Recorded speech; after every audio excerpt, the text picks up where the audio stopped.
구름이 회막을 덮었고요. 여호와 영광이 성막에 충만할 때 모세가 성막에 들어갈 수 없었음에 여호와 영광이 성막에 충만함이었더라. 우리 성경 말씀은요, 읽으면 읽을수록 단맛이 나고 또 묵상하면 묵상할수록 더 은혜스러운 말씀이 우리 성경 말씀인데요. 오늘 이 말씀도 여러분들이 자주 묵상했던 말씀이고 또 설교 시간에 종종 들었던 말씀이고 또 통독하면서 또 읽었던 그런 말씀이긴 하지만 또 한 번 더 묵상을 하고 싶어서 오늘 이 아침에 함께 묵상을 했습니다. 여러분들은 출애굽기 마지막 말씀을 묵상하면서 어떻게 생각을 했는지 잘 모르지만 어제 그저께 1월 말로 우리 출애굽기 마지막 40장 말씀이 다 묵상이 끝났고요. 어제와 오늘 이제 레위기 말씀을 우리가 묵상을 합니다. 제가 성경을 통독하는 과정에서 또 이 말씀을 묵상하면서 늘 읽었던 말씀이고요. 또 수도 없이 또 묵상했던 그런 말씀인데 이번 묵상을 하면서 특별히 다르게 와닿는구나 하는 그런 생각을 해서 오늘 이 말씀을 선택했습니다. 오늘 이 말씀은 특별한 의미를 가지고 있는 말씀이라 볼 수 있습니다. 여호와 영광이 회막에 가득했습니다. 또 구름이 성막에 가득했습니다. 모세가 성막을 들어갈 수 없었을 만큼 하나님의 영광이 구름이 성막에 회막에 가득했다. 여기 등장하는 용어 중에 성막, 회막 번갈아면서 쓰고 있습니다만 사실 같은 말입니다. 성막, 하나님의 성전을 가리키는 말이고요. 회막, 하나님께서 백성들을 만나는 장소라고 해서 성막이라고 표현했다가 혹은 회막이라고 표현을 하기도 하는 그런 용어입니다. 때로는 장막이라는 그런 표현도 우리 성경에 종종 등장을 합니다. 자, 구름이 회막 속에 가득했습니다. 여호와 영광이 가득해서 모세가 그 성막에 들어갈 수가 없었어요. 이 말은 다른 말을 표현하면 어떤 말인고 하면 안개 같은 것이 너무 자욱해서 구름이 너무 자욱해서 모세가 앞뒤 전후 좌우를 분간할 수가 없습니다. 분간할 수가 없을 만큼 구름이 빽빽했습니다. 여러분, 분간할 수가 없을 만큼 전혀 앞에도 분간할 수 없을 만큼 안개와 구름이 자욱했다라고 하는 것은 굉장히 많은 안개, 많은 구름을 상징적으로 표현한 그런 말입니다. 모세는 성전에 늘 나가기를 원해요. 성막에서 늘 하나님과 만나서 기도하고 대화하고 그러기를 원했던 사람이 모세입니다. 우리가 오늘날 주일날 하나님의 성전을 찾는 것보다도 모세는 날마다 하나님의 성전을 출입했습니다. 그런데 그날은 구름이 너무 빽빽해서 안개가 너무 자욱해서 성전에 들어갈 수가 없어요. 성막에 나갈 수가 없어요. 굉장히 특이한 현상을 가리킨 그런 말씀입니다. 제가 1월 첫 주일에도 여러분들에게 그런 말씀을 드렸습니다. 빛이 있으라. 자, 모세가 이스라엘 백성들을 데리고 거닐었던 이 광야 사막, 시내 반도는요, 사막입니다. 말씀을 드린 대로 또 여러분들에게 1월 첫 주일날 영상과 화면을 보여드린 대로 구름 한 점 없습니다. 1년 365일 구름을 발견할 수 있는 동네가 아니에요. 여러분, 우리가 가끔씩 동해안의 일출 광경을 보러 가죠. 대부분이 다 실패합니다. 왜? 떠오르는 태양을 볼 수가 없어요. 구름 때문에. 굉장히 맑은 날 말고는 바다 위에서 떠오르는 태양을 분간할 수가 없습니다. 자, 그런데 이 시내 반도는요, 구름 한 점 없어요. 그냥 청명합니다. 그래서 그곳에 가서 일출 광경을 보는 사람은 실패하는 경우는 없습니다. 구름이 없으니까. 그런데 똑같은 조건인데요. 오늘 말씀, 묵상한 말씀에 보면 구름이 자욱했어요. 모세가 성전, 성막에 들어갈 수 없을 만큼 자욱했어요. 이거를 다른 표현으로 하나님의 영광이 가득했다고 표현을 한 겁니다. 이스라엘 백성들은 특별히 모세가 이스라엘 백성들을 데리고 광야 사막을 거닐던 40년 동안 하나님의 임재의 현상은 특이했는데요. 구름 가운데 임재했습니다. 또 불 가운데 임재했어요. 그래서 우리가 불기둥, 구름기둥이라고 표현을 하는 겁니다.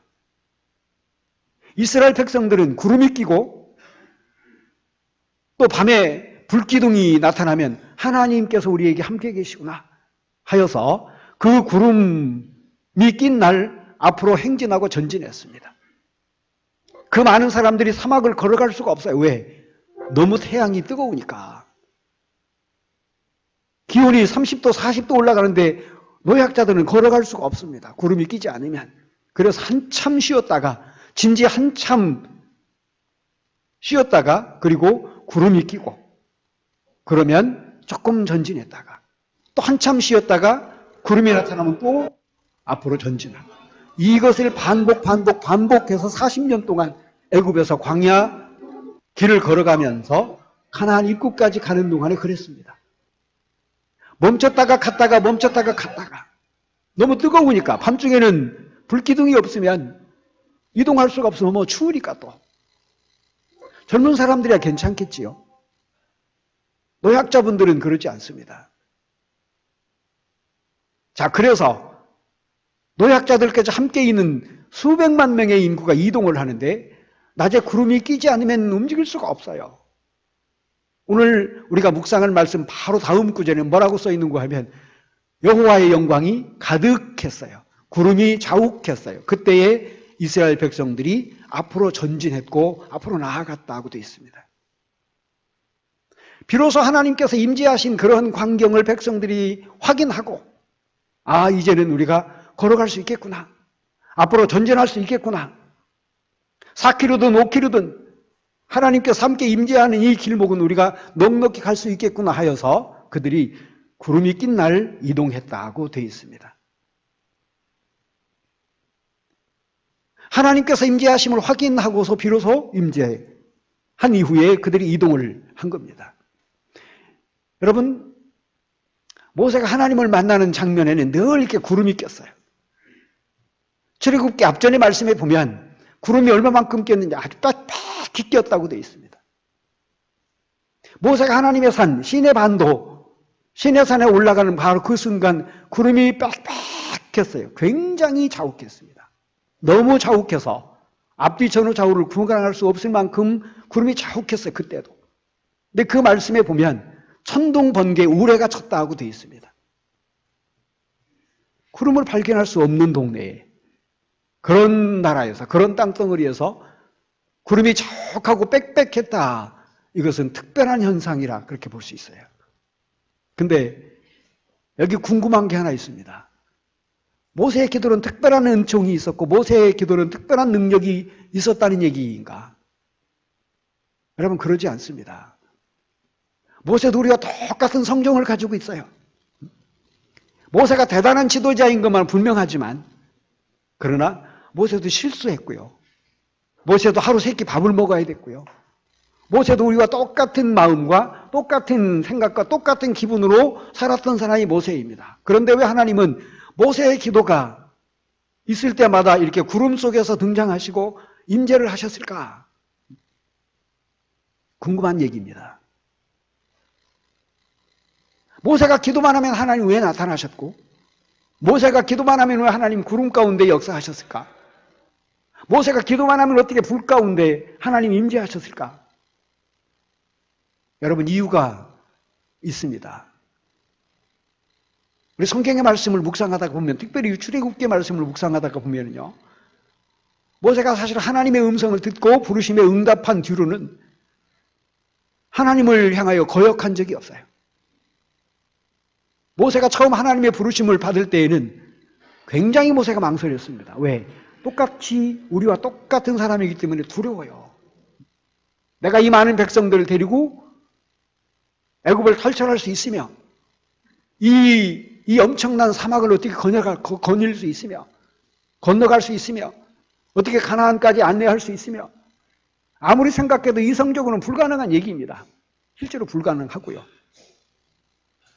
그에 앞서 그 애굽 제국의 바로 황제를 찾아간다는 것도 두렵고 떨려요. 왜? 오래전에 자신은 비록 민족의 문제로 그러기는 했지만 사람을 죽였어요. 그래서 애굽 사람들이 자기를 지금 찾고 있습니다. 오랜 세월이 지나기는 했지만 역시 본인 자신은 살인자예요. 바로 왕에게 가서 이 말을 할 자격도 없거니와 또 두려워서 가기도 두렵습니다. 그래서 모세가 여러 번 거절하지요. 그럴 때마다 하나님께서 모세를 또 찾아가시고 또 부르시고 우리와 똑같은 사람이었습니다. 두렵고 떨려요. 내가 할 수 있을지, 과연 이 임무를 수행할 수 있을지 모세도 역시 반신반의였어요. 하나님께서 함께 하신다고 말씀을 하셨지만 그래서 모세가 망설이고 또 망설였어요. 그런데 일단 하나님의 부르심에 대답을 한 이후에는 모세는 한 번도 하나님의 명을 거절한 적이 없어요. 그래서 오늘 앞에 묵상한 이 출애굽기 40장 이 말씀 안에 보면요. 오늘 마지막 우리가 마지막 장면이 뭐라고 끝나는가 하면 여호와께서 명하신 대로 모세는 그대로 되니라 그랬어요. 여호와께서 모세에게 이것저것 이거 굉장히 많은 주문을 하셨어요. 근데 여호와께서 말씀하신 대로 그대로 되니라 라고 하는 말씀이 오늘 마지막 부분 말씀인데요. 자, 우리 40장, 출애굽기 40장 한 장에만도 이 말씀이 계속해서 반복됩니다. 8번, 9번씩 반복돼요. 여호와께서 말씀하신 대로 그대로 되니라. 여호와께서 말씀하신 대로 그대로 되니라. 지루할 만큼 8번, 9번 반복돼서 나오는 문구입니다. 이 말씀은. 이 말씀은 왜 계속해서 기자가 이 말씀을 계속해서 반복해서 썼는고? 이유는 모세는 그만큼 하나님의 말씀, 하나님의 부르심에, 하나님의 명령에 또 부탁에 한 번도 거절한 적이 없기 때문에 그랬다는 말씀이 오늘의 말씀의 의도라고 볼 수 있어요. 여호와께서 명하신 대로 그대로 됐어요. 여러분 오늘 본문 말씀만 우리가 봐도 그렇습니다. 모세야 이것만 들고 이게 무슨 말씀인고 하면 당시 하나님께서 특별한 명령을 내리신 바가 있습니다. 성막을 좀 지어라. 성막. 내가 시작점에 말씀을 드린 대로 이것은 하나님께서 이스라엘 백성들을 만나는 특별한 처소를 가리킵니다. 지금으로 말하면 성전이죠. 성전을 지어서 내 백성이 성전에 나와서 나를 만나기를 원하는 모든 사람들은 나와서 기도하고 찬양하고 예배드리고 그러면 내가 거기서 그들을 만날 것이다. 성막을 모세에게 주문하신 하나님의 이유입니다. 자, 물론 하나님은 어디나 다 계세요. 언제든 계세요. 그래서 우리는 무소부재라는 단어를 씁니다. 그러지만 하나님 특별히 원하는 장소가 계셨습니다. 그래서 출애굽기 25장의 말씀에 보면 그 성막을 지으면 내가 거기서 너희를 만나리라 하여 힘주어서 말씀하신 적도 있어요. 그 성막을 모세에게 주문하십니다. 그런데 성막은 그냥 덜렁 건물만 있는 것이 아니죠. 그 안에 여러 각종 기구들이 다 있죠. 자, 오늘 제단만 봐도 여기 여러분들 여러 기구들이 있지 않습니까? 마찬가지입니다.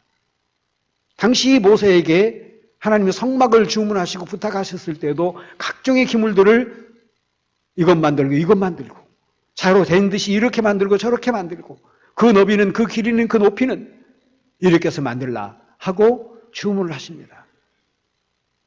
오늘 말씀에 묵상한 그대로입니다. 자, 아론의 아들들에게는 의복을 입혀서 제사장을 만들어 그들로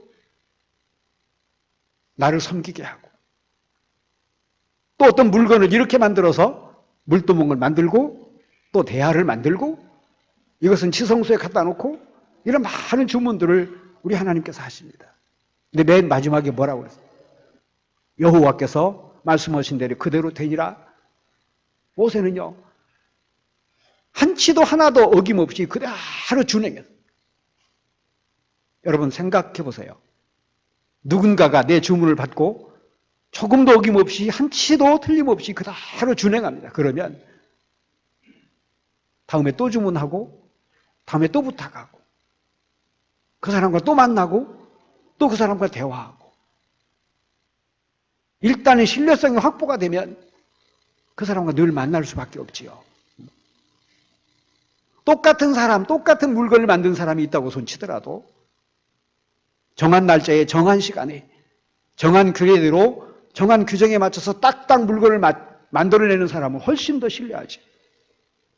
모세가 하나님으로부터 신뢰를 받은 이유입니다.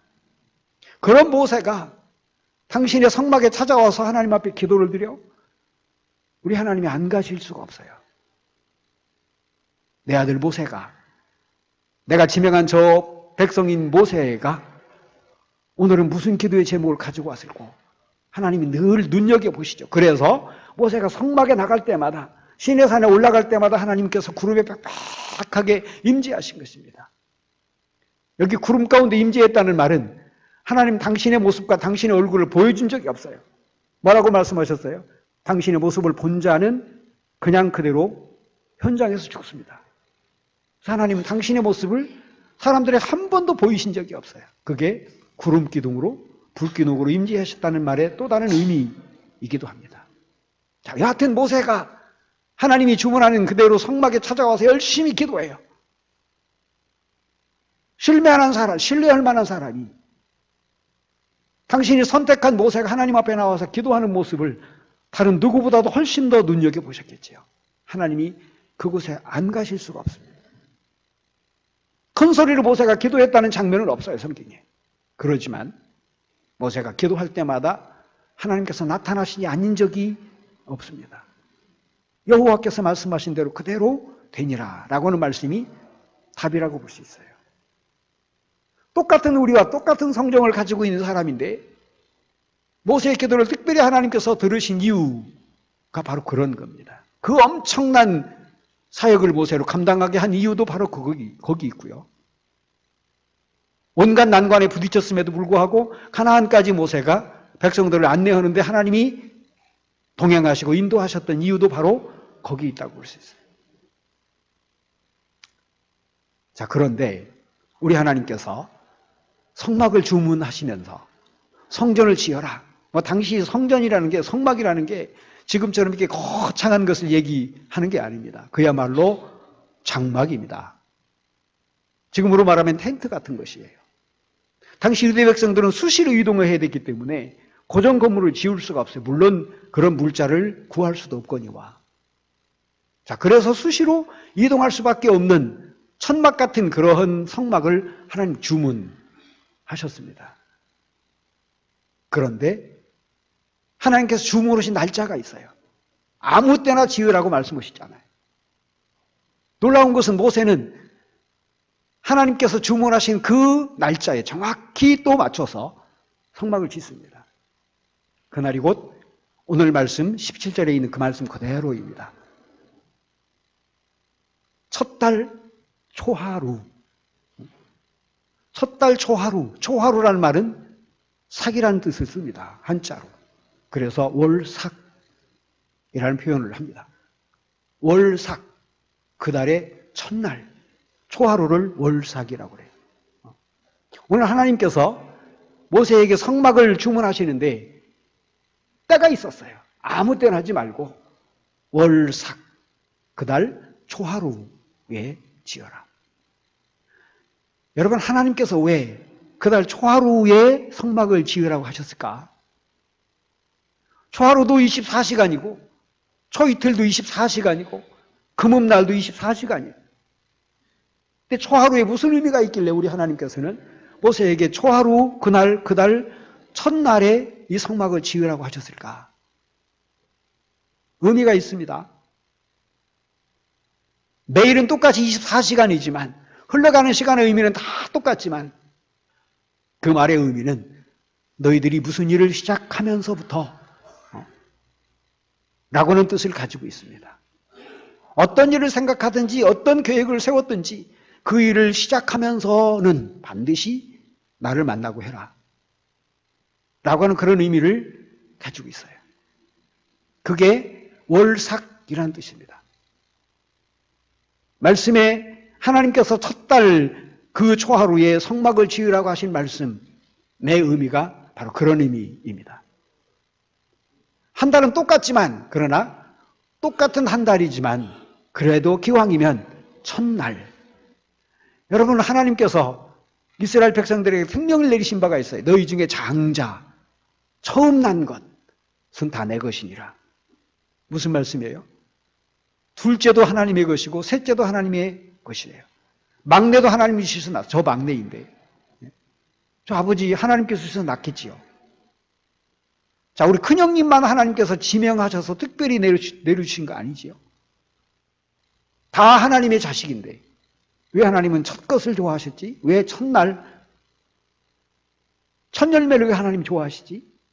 시작부터 어떤 일을 계획하면서 그 시작부터 그래라.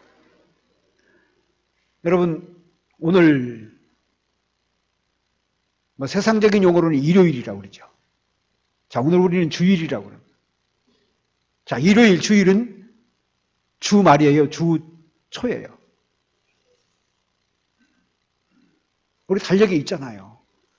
토요일은 주말이고 일요일은 주초입니다. 일, 월, 화, 수, 목, 금, 토 이렇게 계산하잖아요.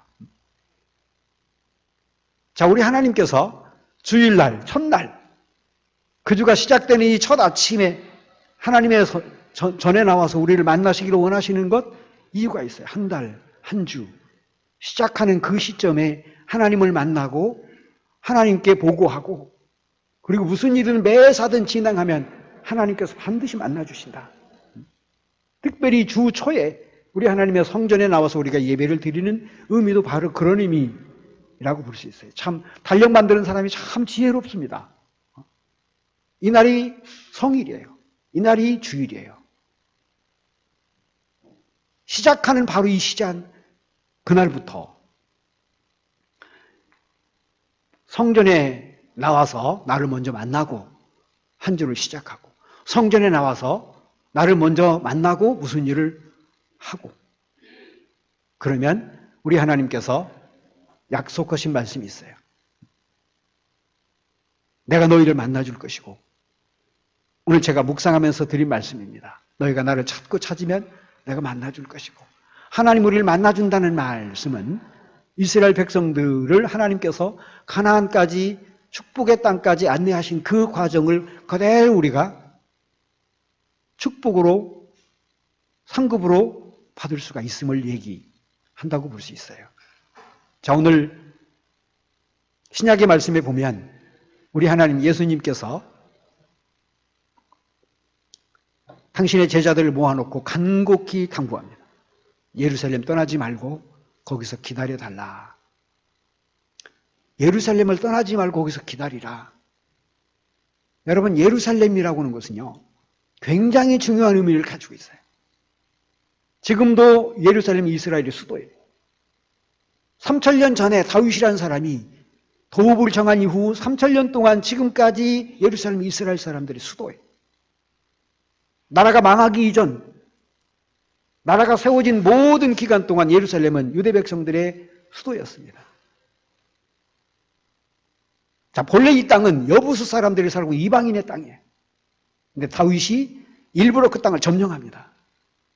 왕이 되고서 얼마 되지 않아서 영토를 확장하고 또 자기 국가의 기반을 튼튼하게 하기 위해서도 역시 마찬가지였지만 특별히 성경에는 여부수 땅을 다윗이 점령했다고 되어 있어요. 그리고 그 여부수 땅을 점령하고 그 여부수 사람들이 살고 있던 그 땅을 이름 고쳐서 예루살렘이라고 붙였어요. 평화의 땅입니다. 무슨 말이냐? 그곳은 오랜 과거 믿음의 조상 아브라함이 하나님의 특명을 받고 자기 아들 이삭을 하나님 앞에 드렸던 제단이 있는 곳이 바로 이 예루살렘입니다.